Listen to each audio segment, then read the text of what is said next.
ہمارے اکابر میں اللہ رب العزت نے کئی لوگوں کو خوب مال سے نوازا. سیدنا عثمان غنی رضی اللہ تعالی، اللہ رب العزت نے ان کو مال بھی خوب دیا اور انہوں نے اللہ کے لیے اس کو استعمال بھی خوب کیا. چنانچہ مشہور ہے کہ مدینہ طیبہ میں پانی کی کمی تھی. ایک کنواں تھا جو یہودی کا تھا اور وہ پانی بیچتا تھا. لوگوں کو بڑی تنگی تھی کہ کہاں سے پیسے لائیں پانی خریدنے کے لیے. عثمان غنی لان اس کے پاس گئے، بھائی کنواں بیچ دو. اس نے کہا میں کیوں بیچوں، مجھے تو پیسے ملتے ہیں، پانی بیچتا ہوں. بھائی منہ مانگی قیمت لے لو. اس نے کہا نہیں میرا بزنس. عثمان غنی لانو بھی بزنس مین تھے. فرمانے لگے کہ میں تجھے ایک مشورہ دیتا ہوں اگر تجھے اچھا لگے. کیا؟ فرمانے لگے کہ پوری قیمت جو تمہاری سمجھ میں آتی ہے وہ بھی لے لو اور آدھا پانی مجھے بیچ دو، آدھا آپ رکھو. اس نے سوچا ہاں تو بہت اچھی بات ہے کہ پیسے بھی پورے مل گئے جو میں چاہتا ہوں، اور ایک دن میں نکالوں گا ایک دن یہ نکالیں گے، کوئی بات نہیں میں پھر بیچوں گا.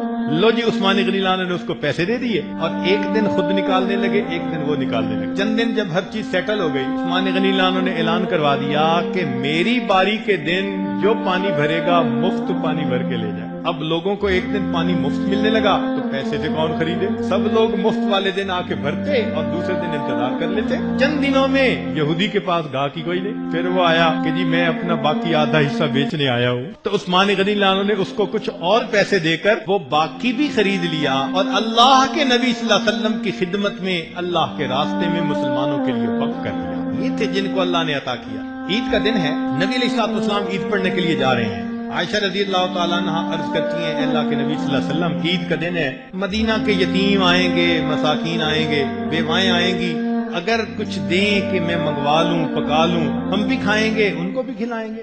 نبی علیہ السلام نے فرمایا عائشہ میرے جیب میں تو اس وقت کچھ نہیں ہے، میرے پاس تو کچھ نہیں. خاموش ہو گئی. نبی علیہ السلام عید کے لیے تشریف لے گئے. عید کی نماز پڑھ کے جب واپس آئے تو نبی علیہ السلام نے دیکھا کہ گھر کے اندر کھانا پکا ہوا ہے، آنے والے مہمان بھی کھا رہے ہیں، فقراء مساکین بھی کھا رہی ہیں، گھر والے بھی کھا رہے ہیں اور نبی علیہ السلام کے لیے بھی رکھا ہوا ہے. نبی علیہ السلام بڑے حیران، پوچھا عائشہ حمیرہ یہ کہاں سے آ گیا سب کھانا؟ اے اللہ کے نبی صلی اللہ علیہ وسلم جب آپ عید کے لیے تشریف لے گئے تو عثمان غنی رضی اللہ تعالیٰ عنہ نے آپ کی ہر زوجہ کے گھر ایک سامان سے لدا ہوا اونٹ ہدیہ اور تحفہ کے طور پر بھیجا. ہر ماں کے گھر ام المومنین تھی تو اس سامان میں سے ہم نے پکایا، ہم بھی کھا رہے ہیں اور آپ کے لیے بھی کھانا موجود ہے، کھائیے.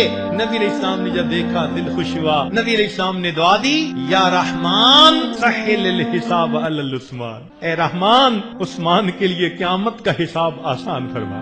حدیث پاک میں آتا ہے جتنے مالدار اس امت میں ہوں گے ان میں سے سب سے زیادہ آسان حساب اللہ تعالیٰ عثمان غنی لانو کرے. دیکھو اللہ نے نعمت دی، اس نعمت کو کیسے استعمال کیا. مدینہ طیبہ میں گندم ختم ہو گئی، لوگ پریشان. این جب گندم ختم تھی عثمان غنی لانو کا ایک قافلہ جو کئی 100 اونٹوں پہ مشتمل تھا وہ گندم لے کے شام، بلاد شام کی طرف سے آ گیا. اب جیسے ہی وہ آیا تو تھوک والے ہوتے ہیں نا کچھ لوگ، تو کچھ لوگ پرچون والے، تو وہ جو تھے نا پرچون والے وہ سب آ گئے. عثمان ہمیں بیچ دو پھر ہم آگے بیچتے رہیں گے. پوچھا کیا دو گے؟ انہوں نے کہا جو قیمت ہے اس سے دگنی دیں گے. تھوڑی ہے. ایک نے کہا 3 گنا قیمت دیں گے. تھوڑی ہے. 4 گنا دیں گے. تھوڑی ہے.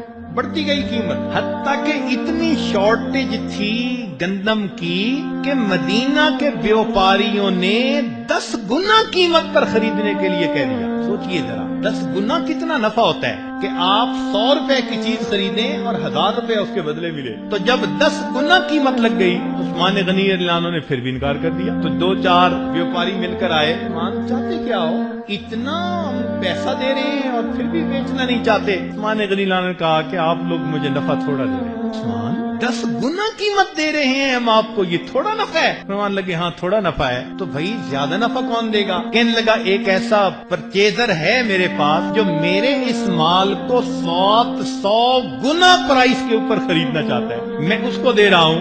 چنانچہ انہوں نے سینکڑوں اونٹوں کا غلہ اسی وقت مسلمانوں میں تقسیم کر دیا. جبکہ اللہ رب العزت فرماتے ہیں کہ ایک دانے کو 700 دانہ بنائیں گے. تو فرمایا میرے پاس ایک ایسا پرچیزر ہے جو میرے مال کو 700 گنا پرائس پہ خریدے گا، 700 ٹائم. اور انہوں نے پوری کی پوری گندم مدینہ کے لوگوں میں تقسیم کی. اللہ رب العزت جن کو یہ نعمت دیتا ہے وہ اس نعمت کے ذریعے پھر اللہ کا قرب بھی پاتے ہیں اور جنت کے درجے بھی پاتے ہیں۔ یہ ذہن میں رکھنا، ہماری ضرورت صرف یہاں نہیں ہے میرے دوستو، یہاں تو ہم 70 80 100 سال ہیں نا، اور آگے تو ہمیشہ ہمیشہ ہیں۔ تو بزرگ فرماتے تھے کہ جتنا یہاں رہنا ہے اتنا یہاں کے لیے کوشش کر لو، اور جتنا آگے رہنا ہے اتنا آگے کے لیے کوشش۔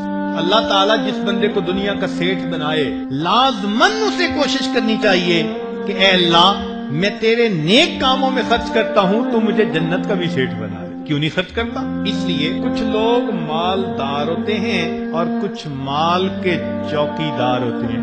مالدار تو وہ ہوا کہ جس کو اللہ نے دیا بھی خوب اور وہ اللہ کے راستے میں خرچ بھی خوب کر رہا ہے، اللہ کی رضا کے لیے دائیں ہاتھ سے خرچ کرتا ہے، بائیں ہاتھ کو پتہ نہیں چلنے دیتا، یہ اپنی آخرت بنا رہا ہے۔ اور چوکیدار وہ ہوا جو صبح اٹھ کے بینک سٹیٹمنٹ دیکھتا ہے، اب اکاؤنٹ میں اتنا، فلاں جگہ اتنا، فلاں جگہ اتنا۔ نتیجہ کیا ہوگا؟ یہ بندہ کچھ سالوں کے بعد یہاں سے چلا جائے گا، اولاد اس مال پہ عیاشی کرے گی اور باپ کو قیامت کے دن اس کا حساب دے